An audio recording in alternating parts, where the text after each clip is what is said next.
All right, going to call this meeting to order. I got some stuff in the car for you. Shoot. Please. Do I need to call to order? I called to order. Call to order. Oh, We're here. okay. Thank God. All right, good evening, There's just everyone. a little pause there. We were letting it finish. Got it. We're good. Okay. Are we ready to go? All right. Good evening, Mayor and Council members. Thank you for making your time today to listen to this work session for short-term rental dwelling units.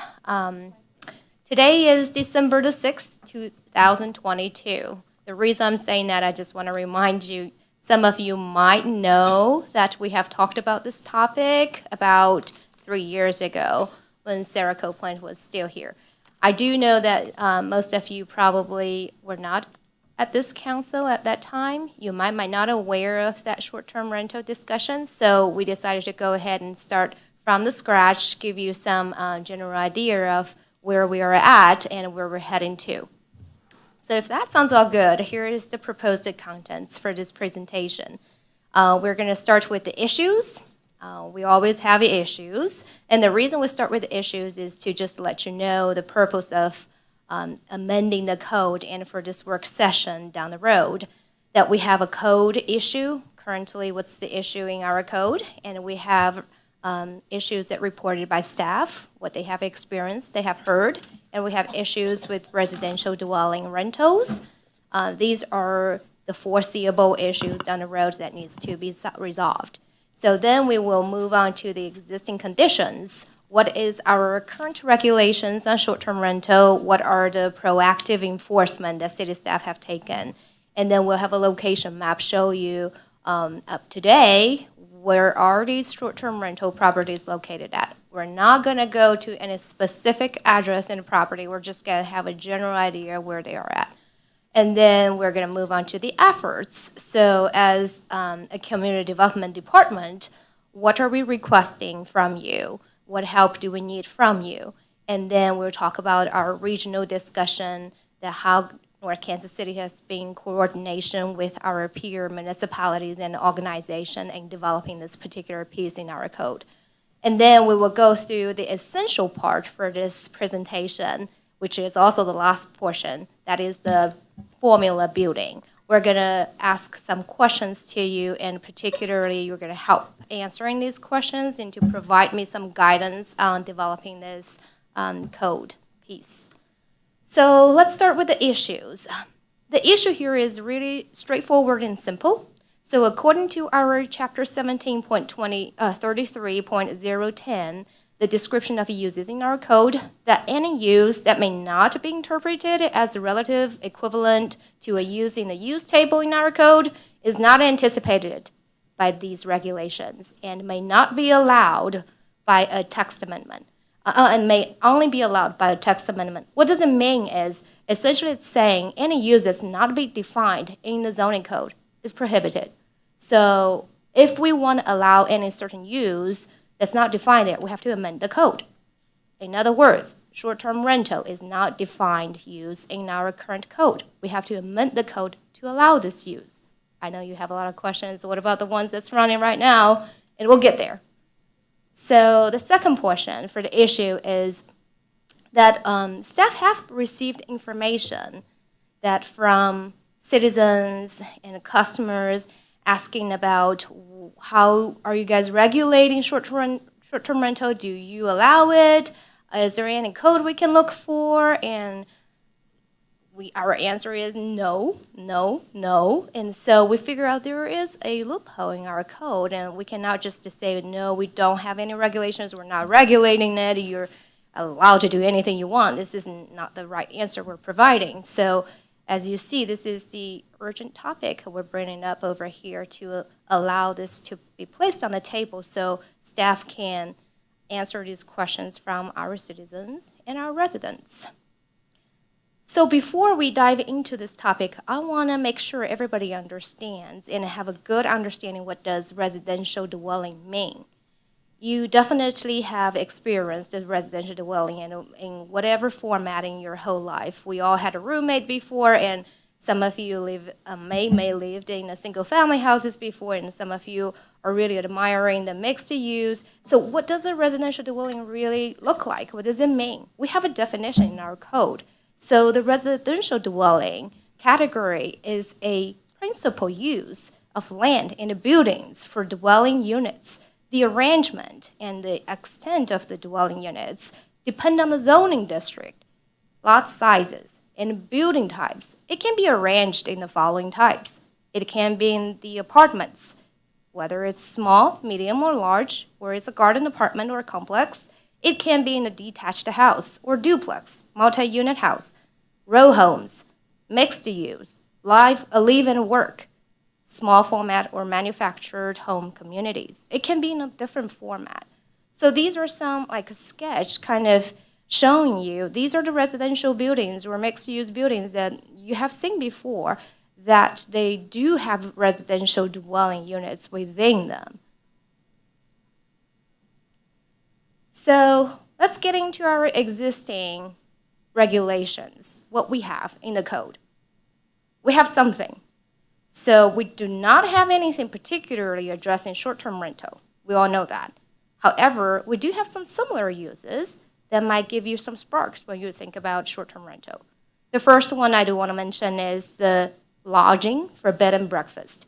The city does allow bed and breakfast as far as you meet the following conditions. I'm not going to go through every single item over here. I'm just going to give you some general idea. We do allow bed and breakfast as lodging within downtown area. We do allow it for owner or applicant occupied. We do allow it up to 14 days, no more than 4 guest rooms, and we do ask for off-street parking to be provided, and meals can be provided, but no cooking facilities are allowed for those guest rooms. Then the second use I want to mention here is the accessory dwelling. This is somewhat a piece, it's kind of new to our zoning code, and I know quite a few of you have been involved in developing this particular piece. The reason I brought it up over here is short-term rental can be run at different locations of a property. It can be in a principal building or in an accessory building. So some of you have asked this question, do we want to allow short-term rental in an accessory dwelling unit? And if so, what is the definition over here? Is that a short-term rental or is that an accessory dwelling unit?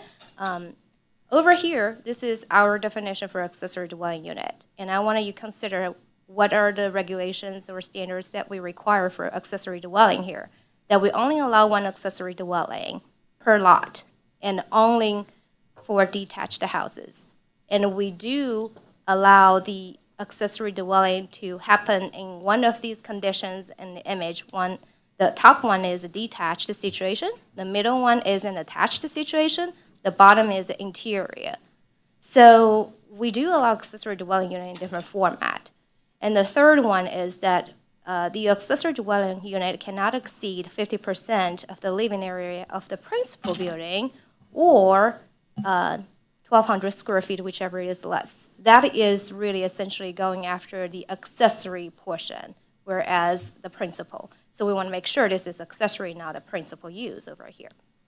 And then the number 4 is we also do require additional parking space for accessory dwelling unit. Number 5 is we only allow it for the property owners occupied properties. So in other words, non-owner occupied residential detached house we do not allow accessory dwelling. Keep these in mind because we're going to go through some exercise down the road. And then later on, we're talking about accessory dwelling unit, how they need to be built to fit the neighborhood characteristic, and then a CO needs to be issued and inspection shall be conducted. So after these 2 uses, let's talk about what enforcement city staff has done in the past. The first item I want to mention is we have done some research. We've been watching short-term rental in North Kansas City for a while. We wanted to know what's the trend before things getting out of hand. And the good news is the things are not getting out of hand. However, we want to be proactive and we want to address these before, we know that the FIFA World Cup is coming and North Kansas City, by offering all these amenities and attractions, we will encounter these problems down the road. So we want to be proactive again at this point. So the first item, as I mentioned, we've been watching short-term rentals that listed on Airbnb and the VRBO. Those are the two major platforms for short-term rental. And then to date, the code enforcement staff has identified about 15 properties in North Kansas City. It's not a huge number yet, but just give you an idea how much we have. And also, to date, all short-term rentals are operating illegally without any city approval. And again, that's essentially because our code does not allow this use.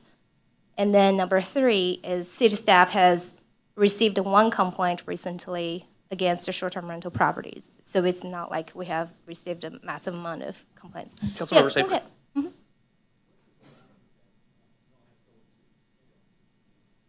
The nature of the complaint is mostly related to noise and the density, like how many people are over there and are making loud noise. Councilmember Grace.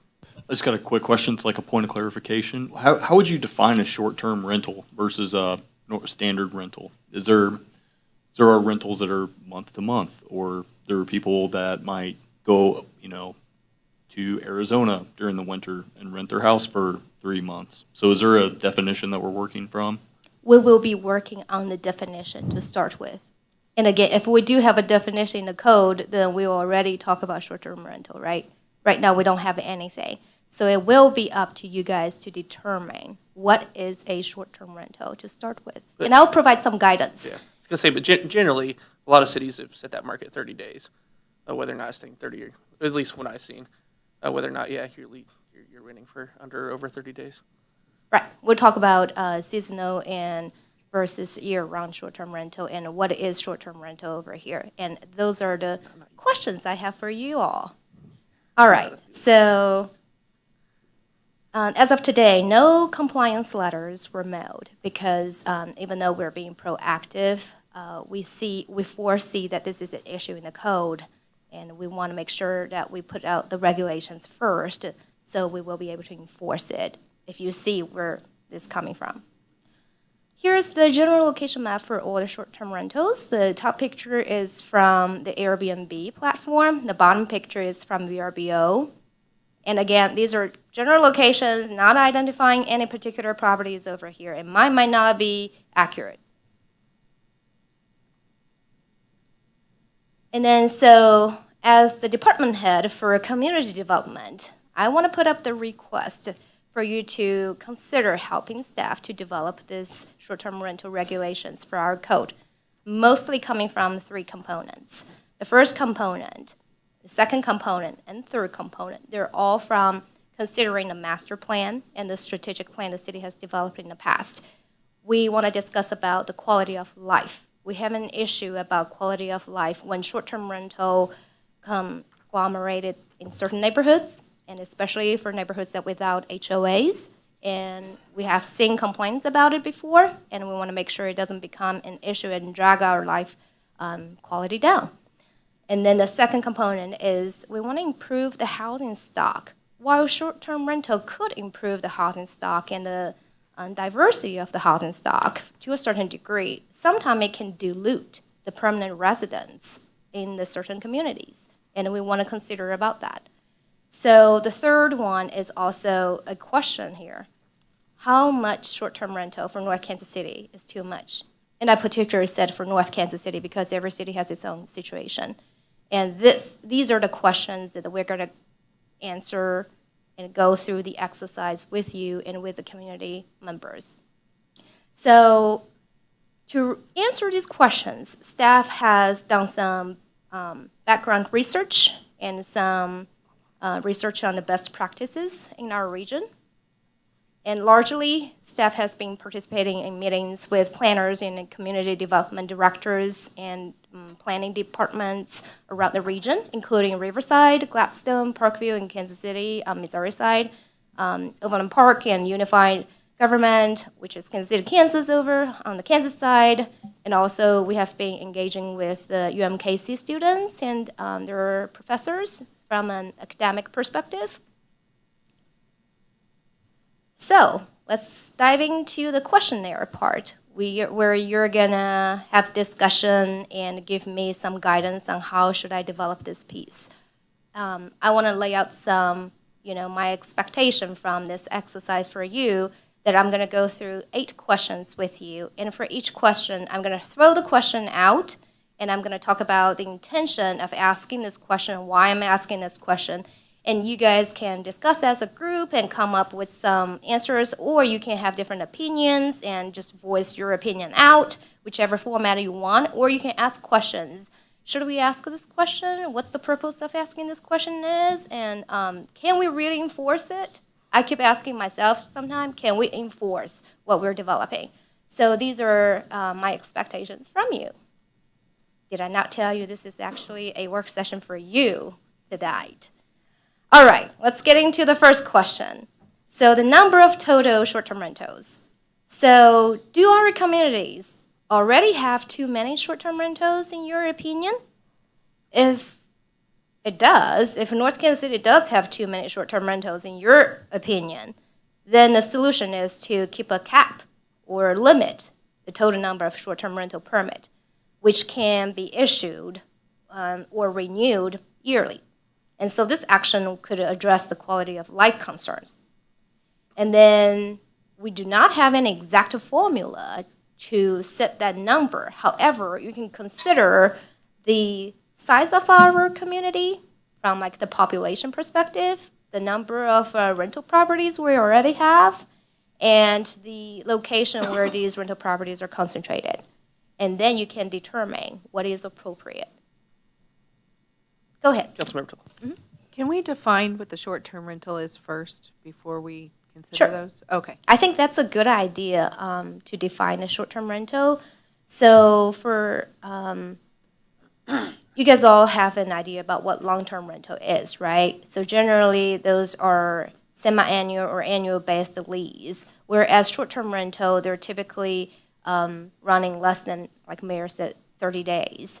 And the short-term rental, it can be running off of a single dwelling unit out of either a detached house, attached house, multi-unit, family house, or apartments, or, and keep in mind, or it can be running off of an accessory dwelling unit.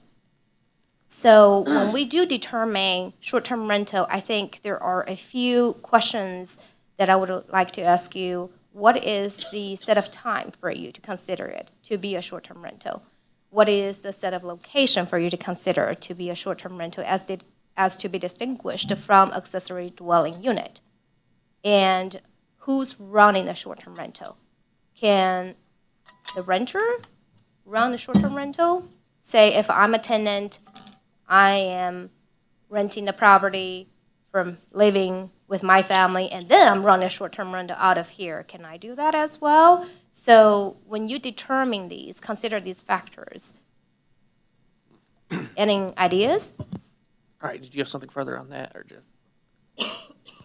I just wanted to make sure we were all thinking the same thing as we thought through the questions. So less than 30 days, yeah, I would think short-term is definitely less than 30 days Yeah. as far as Airbnb and the other things I've been thinking of. And are we talking about less than 30 days yearly, At a time. consecutively? At a time, I have seen time, some that have yeah. total days in a year that hit some like 200 mark. That's short of the whole year, but yeah, 30 seem to be the more common. Okay. So do we want to consider year-round short-term rental? Yeah, like under 30 days on a stretch. All Maybe right. less than 30 days. Let's see. Councilmember Smith, what do you got here? Yeah, so under 30 days at a time. So if they're offering it in 29 or fewer, or 30 or fewer days, you can rent it for that amount of time would be, in my opinion, a short-term rental. The other part is I would like to draw a pretty specific line between ADUs and short-term rentals, because an ADU is not always going to be a short-term rental. It could be built for an office or family to come visit. So those are, in my mind, like two completely separate issues. I think if we're going to limit or put any regulations overlaid on short-term rentals, those would also apply to ADUs being used as short-term rentals. But there's no real reason to segregate off ADUs as a separate kind of thing, if that makes any sense. And And that's all I had on defining it. All right, I saw. Go ahead. I think 30 days is good.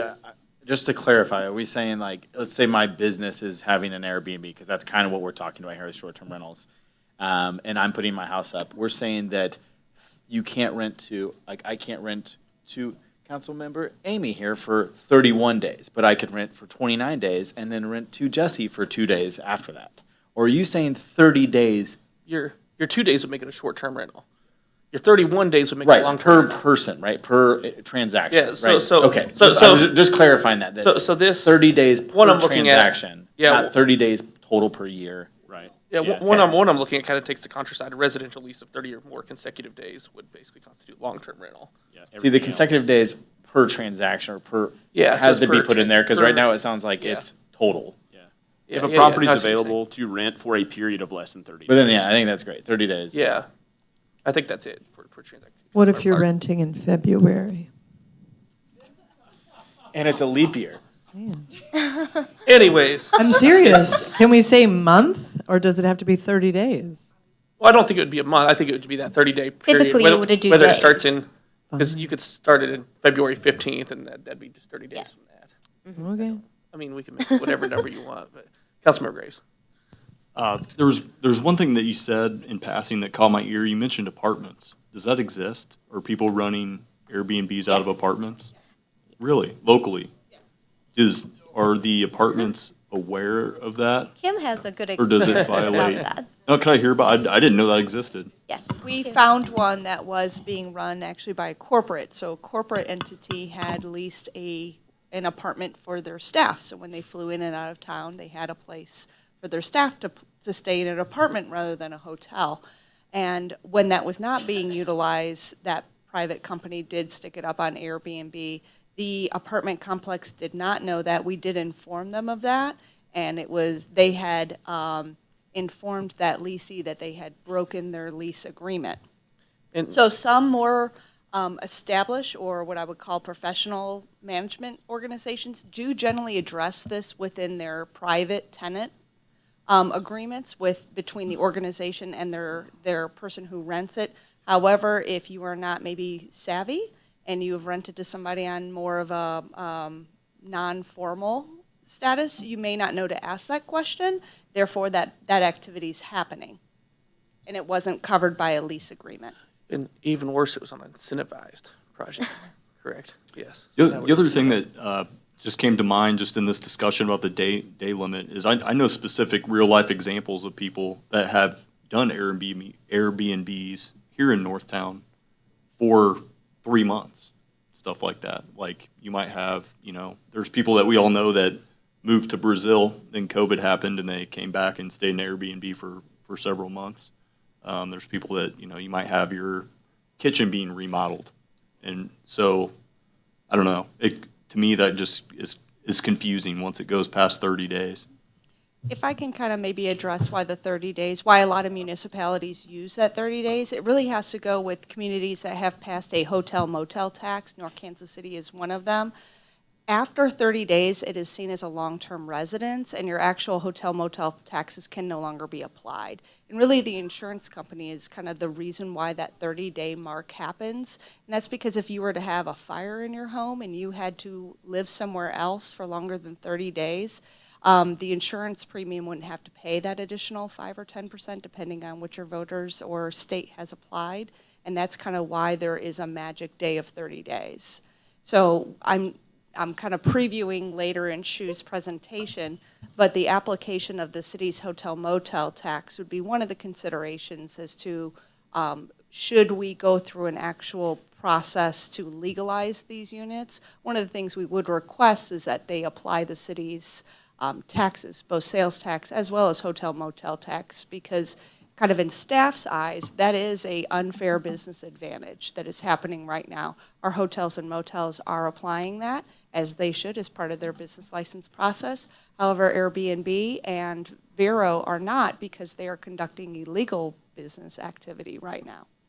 So it is kind of a business equity question. So I guess kind of reining it back to the question here, would council want to consider any sort of cap, any sort of limit on the total number of permits overall, assuming we do a permit program. I'll just say, obviously, my concern with this unfettered short-term rentals is the impact it's having on housing pricing, especially converting rental homes, long-term rental homes into short-term rental homes. That just continues to put more pressure, and then single-family homes being flipped out to generate more revenue is a short-term rental, is where my concerns come in. Councilmember Smith. So, I'm mostly a market-driven, like, I believe in the efficiency of a market. So if it gets too saturated with Airbnbs, the price gets driven down to a point where it's economically infeasible for somebody to buy a house, upfit it, furnish it, and then charge a nightly rate based on the market rate, which Airbnb will actually set more often than not set for you. At a certain point, there's too many, and that won't work anymore. So it brings the price back into equilibrium, and they get outbid by a typical home buyer. And it's already, I kind of see that already starting to happen, is there's just not enough meat on the bone with housing prices as they're at right now for people to buy and turn it into an Airbnb and take the additional risk of the operational piece. So, I mean, it will continue until it hits that point, and then I think the natural process of the market will stop, will create a limit. Now, do other places do caps? Sure, I've seen it, but like, how do you even come up with that number and make it a fair number? Do we cap off people who are already doing it and say they're good, and then impose a new cap beyond that? It gets pretty messy, so I'm market forces. Ultimately, I think that'd be up to council, but right now, I have to remember they are operating illegally, Correct, yeah. whether they've set up or not. Yep. And a lot do hit a lottery system because they do end up hitting the max. Hold on, checking this way real quick. Councilmember Robertson, then we'll get Councilmember Graves. I don't think you need to put a cap on it because exactly the things Jesse said. I do think it's important to have a permit process because just like their normal business, they should be applying through that. And that's the only way we can actually ensure that things like inspections are taking place and that the renters are actually protected, and things like, of course, like taxes are great for the city that right now we're not getting. But I think without the permits in place, it's dangerous for everybody. It loses us money, and I guess more importantly, it puts them in a legal position. So, yes, I think that. No, I don't think caps, because I think the market's going to even itself out, and at a certain, I think it already is starting to do that. There's a lot of reports online about the Airbnb superhosts that are starting to lose money because they've bought too many properties. So I do think it's already starting to hit that balance. But there you go. All right. Councilmember Graves, and then we'll go I'm also not in favor of putting a cap. In my opinion, it would actually create like a black market if we put a cap on them. It's going to create enforcement issues, because once the cap is reached, I think people would still continue to do it and just try to find ways around it, and it would create an enforcement issue from your behalf. And then also just a little personal quick story. I lived in the Avenues for quite a while, over a decade, and I've actually lived next door to an Airbnb. And from my experience as a person that owned a house and had kids, and I had no issues living next door to Airbnb. The houses I actually had issues with were slumlords that had long-term tenants that were deplorable properties and deplorable tenants that they were renting to. Really, the only issue I ever had living next door to Airbnb is occasionally you'd come home and they would have a car parked in your driveway. Especially on the Avenues, it's confusing which driveway the car goes with. And I talked to the guy that owned it, had him update his instructions, and that problem went away.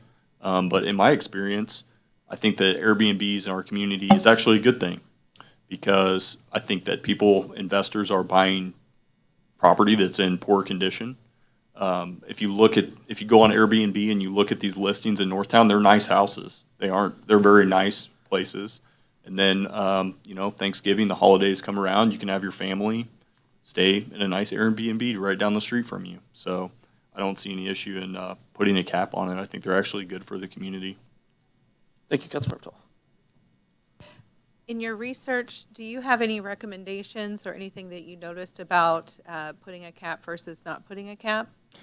So from my experience, most of the municipalities do not put a certain cap over it, and mostly because you already have other regulations that would limit, for example, the short-term rental in certain zoning district, that you would limit the number of units per property. So there's no other reason to particularly put a cap. And I do remember that Councilmember Graves said that it will be an enforcement issue and it will, enter into a lottery issue, like a who, first come, first serve. That's what we always say. But what does first come, first serve really mean when we turn into enforcement? Do we really get to the second who turned this in through what type, or through what format? So most of the municipalities actually do not put a cap. But I have seen municipalities, not in our region, that does put a cap. That's usually in the case where short-term rental is a little out of control already. And as you noted, either by zone or some will do X number of feet, or they can't be next door to each other, so you effectively have restricted it out without necessarily having a cap. Councilmember Graves. I got a quick one. Is there only one HOA in Northtown? Yeah. Do they know about this? Do they have HOA restrictions? We have not reached out to them about this one yet. That would be our next step to do a community engagement. You will see down at the last few slides, we're talking about the next step. Today, we're just gathering input from our elected officials, and then we're going to advertise on our website. So we're not really sure what Northgate Village, Councilmember Smith. they you have- regulated? Yeah, I'm trying to recall, because I have read those bylaws a couple times. I don't think there's a specific prohibition against like rental in general, but I do think there's something in there about limiting or like not allowing short-term rentals. To that effect, there's one across the street from my house, which I have had the same experience as you, Councilmember Graves. It's kind of been great to have it around. We got family coming to town, or people come in and I hitch them a restaurant to go try. We've made friends who stayed there a number of times. So it's, even with the HOA guidelines, it's still happening. We'll All right. definitely reach out to the HOA and ask them about their bylaws. Sure. Thank you. Next slide. All right. So question number 2 is the number of the short-term rental units per property. So this question is really trying to tackle the density of the short-term rental. Do we want to limit this to 1 unit per property, regardless of the property type? Say, it could be a detached house, could be a duplex, could it be row homes, could it be apartments, or do we want to regulate it to a percentage? Councilmember Smith. I'd go with the zoning district. If it's R4, 4 units, if there's a fourplex, you could have 4 operating units. If it's R1, you got a single house, I don't want to see that rented out per bedroom and have 4 or 5 cars trying to park in the same house. So I think it naturally would flow with zoning district, R1, 2, 3, 4, and have that many units permitted to operate. That's my thought. So one item I would mention is R4 doesn't necessarily mean 4 unit over here. Our R1 has R1A and R1B. Those are typically for single-family houses, and you're right. And maybe some of them do have duplex for the non-conforming use. Correct. And our R2, which is very limited as well, but R3, R4, R5, which you have seen in a large growth in the past years due to these large developments for 18th and Swift, 23rd and Swift, backyard apartments, One North apartments. Those are R4 are literally fitting in R4 and R5 because R4, R5 essentially stands for medium-high density residential. So it could be apartments over there that has maybe over hundreds of units over here. So R4, is there a specific example of an R4 that has more than 4 units permitted? So as far as I can recall, the Mill House is an R4, if my memory Is that not is rezoned to correct. R5? I thought R5 was the apartment, like mixed density. Mm-hmm. We do allow medium-sized apartments in R4. Oh. Yes. Okay. So R4 doesn't necessarily mean 4 unit.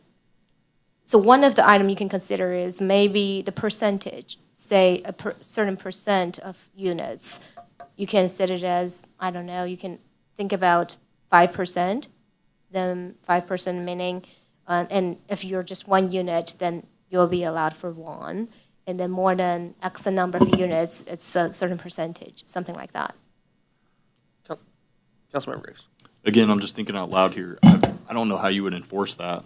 That just seems like it's silly making ordinances that can't be enforced. And then secondarily, I know multiple people that run very nice short-term rental properties, and like one, for example, just use an example, is on the Paseo. They have those huge houses, or like 3-story houses, and they do rent per room.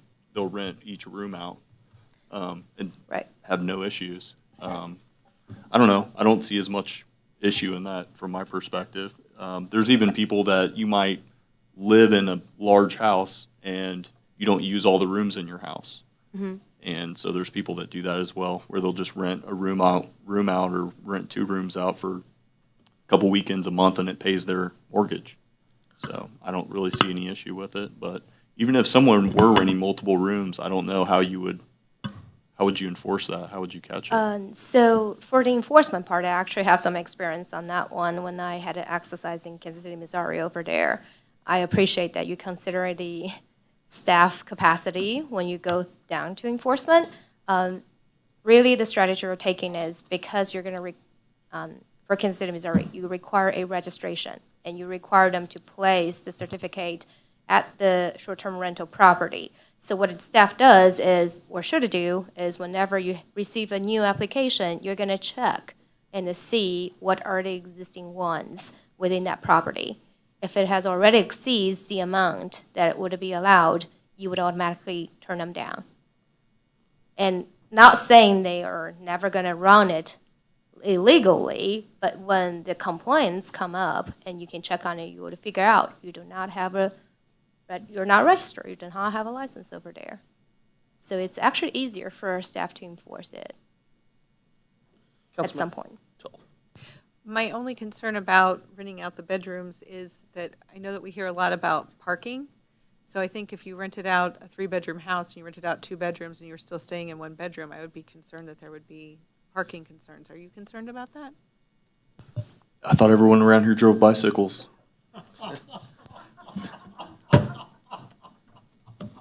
So you have no concerns about parking? I'm just being facetious, but I mean, we do have, when people come in from out of town, I mean, a lot of times they take Ubers, FlexBus, bicycles, bird scooters, etc. So, I mean, No. Is that addressed, is that okay. Yeah, we'll that have is a the next question. That's We why I put actually it do at the have a top. question to ask about parking. So how about let's So just focus is- on this question before we move on Yeah, to yeah, the parking so topic. is there any other opinions, just, I guess, generally on the number of units per property? I would Councilmember. There you go, please. I'm just looking at this from the perspective of Ward 3 and the avenues, where there's a lot of smaller houses, and I don't know how this would necessarily fit into code compliance, but just might have a concern that if we're splitting a small bungalow into 3 or 4 units, it could almost become a safety issue with too many people in there. You know, from a perspective of renting out a whole house or 1 bedroom, I don't think you would ever run into that issue, but maybe if you, I'm not sure how that would work beyond that, you know, avenue-sized house. Further opinions? Councilmember Graves. Connor just brought up a really good point, actually, that living in the avenues and showing property in the avenues that we still don't have enforcement answer for, unless you have some magic thing that I'm not aware of. But that is a good concern, because what people are doing is, well, oftentimes they're renting basements that have no egress, and there's multiple properties in the avenues you can walk by, and there might be a bungalow with 4 mailboxes, and you know that's a 2-bedroom bungalow with 4 units inside.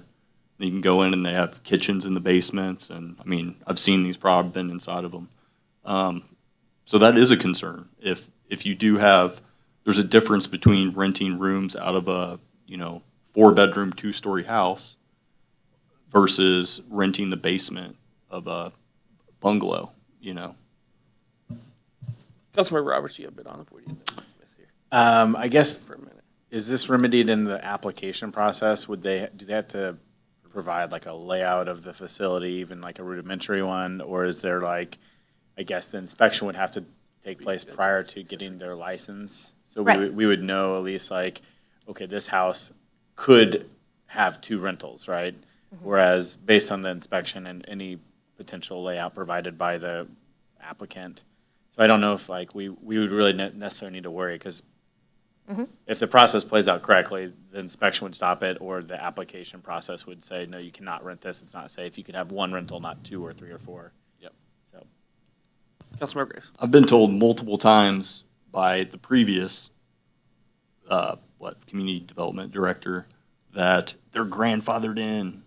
They're grandfathered in. So there are properties in the avenues. I mean, I can go for a walk with you and point at them. I've been in the properties they're illegal. There's people living in basements that have no egress with full kitchens and everything. And I bring this up because one day I hope this never happens, that they might catch on fire, they're trapped in the basement. So my point is, it's already not being enforced. And so we're just we're saying, oh, now we're going to enforce, like it's already not enforced. Councilmember Smith. This would help with that, I think, because this would provide a mechanism for us to, if they want to use it as an Airbnb, we go in and we see all that nonsense that's going on in the basement, we shut it down. If not, it would continue as unabated, so. All right, so I got no restrictions on Yep. number for No- properties. yeah, no where I'm going so restrictions. far, Unless you're hearing the opposition. Okay, question 3. Okay, question number 3. So owner versus non-owner occupied. Do we want to regulate short-term rental to owner occupied only, like our accessory dwelling unit? Or we can open to either? Meaning if I am a renter, renting long-term wise from, say, Mike Nichols, and then I want to rent it out to Kim Nakoto for short-term rental, can I do that? Councilmember Smith. That would typically be spelled out in a residential lease. It's called Airbnb arbitrage or rental arbitrage. Somebody has tried to do that with one of my rental properties, and it's not allowed in the lease. So I would leave that to a landlord-tenant relationship. As far as the other non-owner occupied piece is allowing people to buy property specifically for use as an Airbnb that they never intend to occupy, which is essentially how it's been done now. And I see no problem with that continuing, and it will hit an upper market limit. So I would say like no owner occupant requirement there. Anyone else? Okay. And typically, just so you know, if we do allow non-owner occupied, we would also require like a consent form from the owner. So when they submit the application, the city is aware that the owner has consent on this. All right. Question 4. Let's start getting easier. Question 4 is seasonal versus year-round. There are municipalities allow both, and they can set up their benchmark for seasonal and year-round. There are municipalities only allow seasonal. One of those items that you wanted to discuss is how do you define a seasonal versus year-round? What is the benchmark you want to set up? And then for seasonal or year-round units that placed a different level of the impact of the residents that live in the neighborhood. Because seasonal, of course, it's less impact compared to in year-round. But again, you might have different experience. I'll dive right into this one. Based on what I've heard so far, no other restrictions at this point. Nope. What would be the difference really from a staff perspective between seasonal and year-round? So from staff's experiences, if we do want to distinguish seasonal and year-round for whatever reason and for how long, it will place another enforcement burden on staff. Because then, say if we determine, say if an applicant turn in an application for a seasonal short-term rental, we want them to define from which day to which day you're running it. Okay. And then we have to keep watching and make sure they're running the short-term rental within that period of time. Got it. Perfect. If that Sorry. makes sense. Okay, based on what I've heard so far, I'm guessing no one's going to want anything more to do with work this for me. either. Just this short-term rental. Okay, there we go. Sorry, cruising along here, watching the time. All right. Question 5. Question 5. So we don't have a problem with year-round. That's what I heard, right? Right. Okay. Question 5 is about the parking. As you see earlier, when we compared it to similar uses for our accessory dwelling unit and the bed and breakfast, both of those uses do require set-aside and off-street parking for the dedicated rooms and units. Do we want to do the same for short-term rental? What do we got? Anything? Anybody? All right, Councilmember Smith. I don't see it being something we necessarily can, that's so hard to guess. And so many of the houses, like in the avenues, if you were to want to do a short-term rental, most have one space, like max one space. So we would almost create a perverse incentive to start paving front yards. I don't know if that's allowed in the code, but you'll start seeing people do weird things to fit parking spaces off the street. I think we just leave it as it sits. Any other opinions? No opinion on parking. There we go. Wow. Approval renewal process. Okay. Question Um, 6. Number 6 is the approval and a renewal process. This is where I believe Councilmember Roberts and Councilmember Smith mentioned, and I am a very optimistic person most of the cases. I do think this process will help us to eliminate and really re-examine all those grandfathered in properties. I would not call those grandfathered in. I would call those non-conforming properties. The question is whether they're legal or not illegal non-conforming. So we are trying our best to enforce the code. And as you know, we do, for any rental properties, as far as we do know, we do have annual inspections. And the bottom line is, whether it is grandfathering or not, we want to make sure the property fits our minimum life safety standards, regardless of the non-conforming status, just a minimum requirement. And when we do enforce the short-term rental process over here, I do see it as a chance that people will, because they're making extra income, there will be an opportunity for them to improve the property, and when they go through the process, they'll have to comply with the code. And so it's actually once when you have the regulation area, it's a better tunnel for bringing those non-conforming to conforming. Okay. Yes, Councilmember. I was going to launch real quick on this. Just in general, registration, I think we have to do, just so we do all rentals. Inspections need to do at least once a year, probably. That can be debatable when you do that. And thirdly, I think, obviously, I saw this on here as well, taxation. It's a business fairness issue as well. Hotels, motels are paying the tax. Anyone else that's doing any sort of lodging or dwelling should be paying the same tax. So there's my kind of 3 openers there. Councilmember Smith. Yeah, this is a no-brainer. I think it should be done. City staff, we've got David, who's in residential. He knows this stuff cold. Having him inspect once a year, give or take, within a week of when they first register, run it on the annual cycle.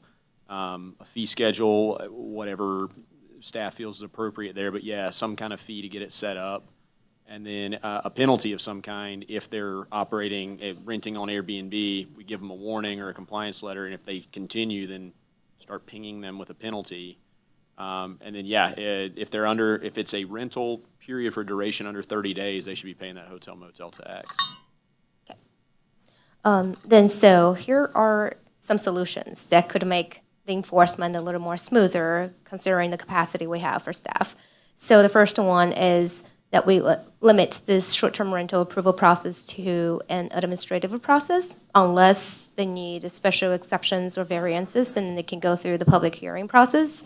And then we can also consider an automatic renewal process, that we will encourage that for the short-term rental applicants. Say, when the regulations are met, they have to provide insurance and make sure that they're doing their annual inspections, like Councilmember Smith mentioned, and then we can automatically renew their short-term rental for the next year, and as far as they pay their fees, that's applicable for the city, and then we don't have to, go ahead, I think. How would you work, maybe you said this already, how would you work an inspection into that as part of an automatic renewal, though? So inspections like right now, we do inspections for our regular rental properties, right? So we can do the Sorry, it's So when they turn over. when the tenant turns Yeah, over. and so this will be turning over regularly. You'd have plenty of windows to do Right. that. No, we will limit the number of inspections in this case. So typically, let's say if they first come to apply for a short-term rental, we will conduct the inspection before we can issue them any license. And then later on, when we can consider a semi-annual or an annual inspection. If there are no complaints being filed, then we don't need to run the inspection probably till the next year. So when next year, when the renewal come, and we'll do the conducting inspection again. If that sounds reasonable. Councilmember Graves. Councilmember Roberts after that. Just a question, I guess. Should their rental fee cost more since they should be inspected more than a standard long-term rental. Not necessarily, because first, not necessarily they're being inspected more, because we're not going to inspect them every time they have a tenant turnaround. Like How often do we inspect, like hotels?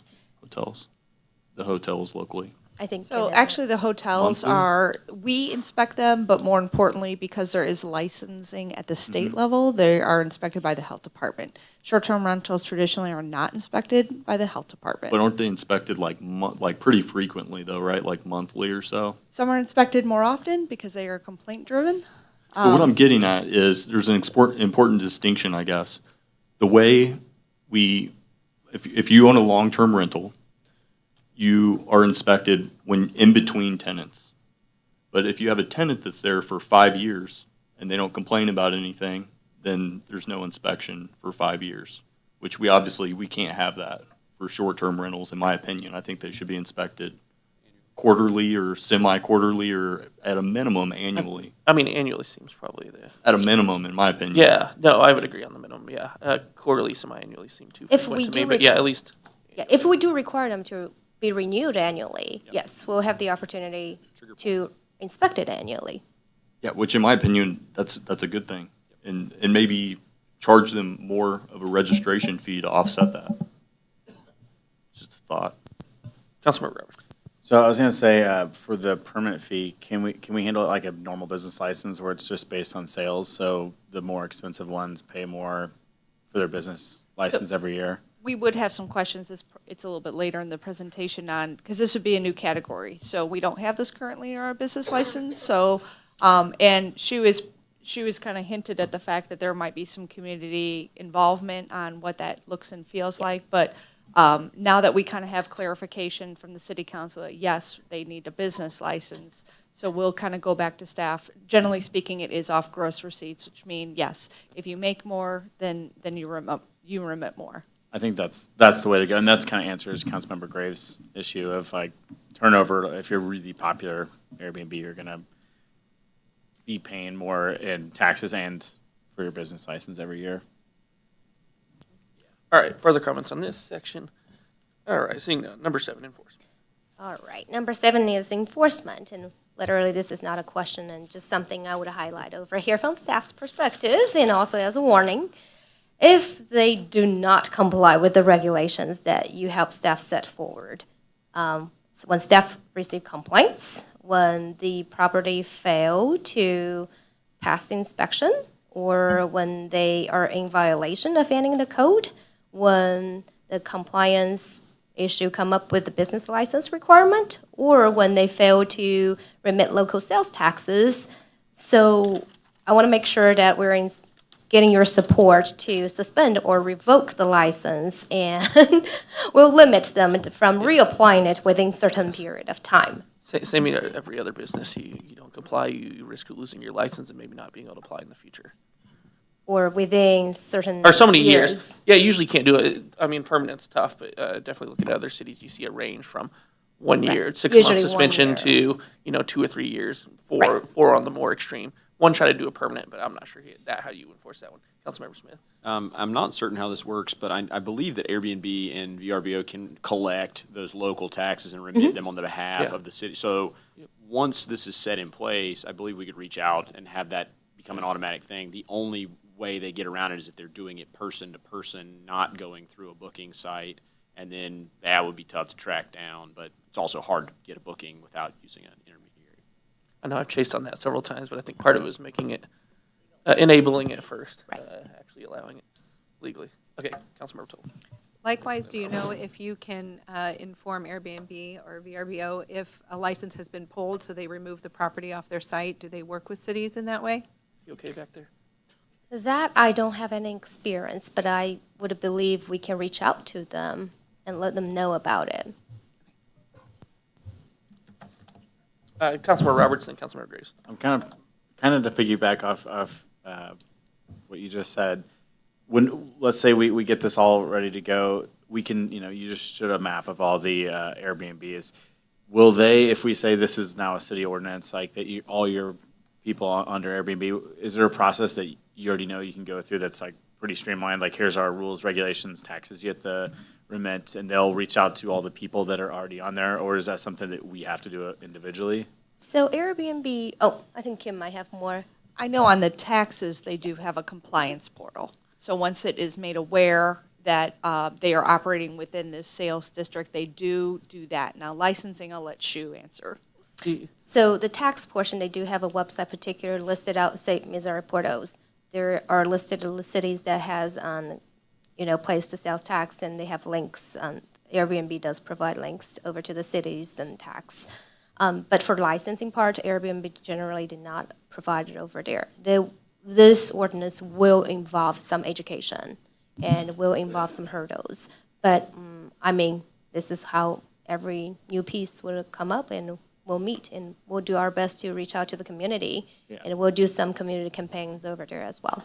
I guess like the question mark is, as you know how Airbnb is, they show you roughly the area. They don't show you they don't give you the address. Right. So is there a process of at least getting like, here's everybody in your? Well, everything I've read. So it's kind of like all technology companies, like they did Bird and everything. It's like, let's just drop it and we'll figure out regulation, figure out we're going to interact Yeah. with cities later. Airbnb, VRBO, from everything I've seen, has been more, say, interactive and working with cities, because obviously internally they know the exact address. Mm-hmm. So once, from what I've read, generally communicate with them, they flush out that, yes, your law would fit under this. I assumed it would work like that. Create that internally, Yeah. because they have the exact. And can we just stop saying VRBO? It's never going to happen, everybody. Hey, there's like 4 from here. Okay, It's never going to happen. fine. Short-term rental sites. STRs. There we go. Um, what do so we the got? last portion is my department, community development, will enforce the regulation in cooperation with our fire and police department. All right, the next step, the last portion over here, it's not a question really, but it kind of would like your input and inform you about our next step. So our goal is to initiate a draft for a text amendment for maybe under the section 17.12.040 for special use standards. This is where the bed and breakfast is located at, if you can recall that little piece I showed you earlier. So we will likely to enforce this code under lodging for short-term rental and set all the standards over there. And then we will host a workshop or workshops to gather input from our citizens and business owners. And then we will bring this topic over to Planning Commission to consider for the text amendment and with a public hearing. Then finally, you'll see the ordinance again after Planning Commission take an action. And then city staff will initiate an update to the business license code text, and which will be done by Kim. Further questions? That looks fantastic. Thank you. Further questions, Councilmember Smith and Councilmember Toll. The piece you read at the beginning, the bed and breakfast piece, it felt a little antiquated. Are we looking at removing that and replacing it with this? Or are we looking at adding it to? Because it's a little weird to have, like, you can only serve breakfast to your guests, and like you can't have cooking areas in the rental space, that kind of stuff. So bed and breakfast, it has its own definition aside from short-term rental.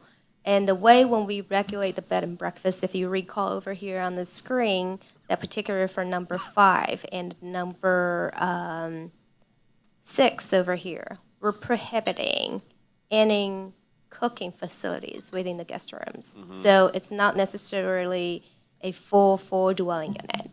And then also, when number 6, when we restricted from receptions or meetings of groups are prohibited at particular meeting for bed and breakfast, we do not allow any event venues. So I would say this is a different kind of use, and especially when we limit our bed and breakfast for downtown activity area, whereas short-term rental would be citywide. I would consider maybe just adding a separate lodging, but short-term rental rather than replace it with a bed and breakfast. I understand that. It could get confusing for people who Right. are like thinking about doing an air bed and breakfast. You know, it's, I don't know, if I was coming into the city looking to do something like this, I would read that and be like, wow, that's weird that I can only serve them breakfast. So something to consider, maybe workshop in the community. We can bring this in discussion and take a look, see if we need to amend this particular section as well in the future. Okay, I said someone else said there. Councilmember Toll, Me. that's who it was. I'll be quick. Jesse had mentioned this, but it wasn't in your slides, so I just wanted to say it again because I support what he had said, which is for people who are going to go through the process of being legal and doing legal Airbnbs, I think it's important that we have a fee attached, maybe a warning letter, and then a penalty for running Airbnbs illegally once this becomes code. So I didn't see that in there, but I think that's important, especially for the people that are going to go through the process and do it legally. Absolutely. Further councilmember comments? Further comments from you? If not, then I'm you right have on a time. perfectly timed work session. Thank you all so With that, much. we are adjourned. We will kick back up our regular meeting here in like 3 to 4 minutes.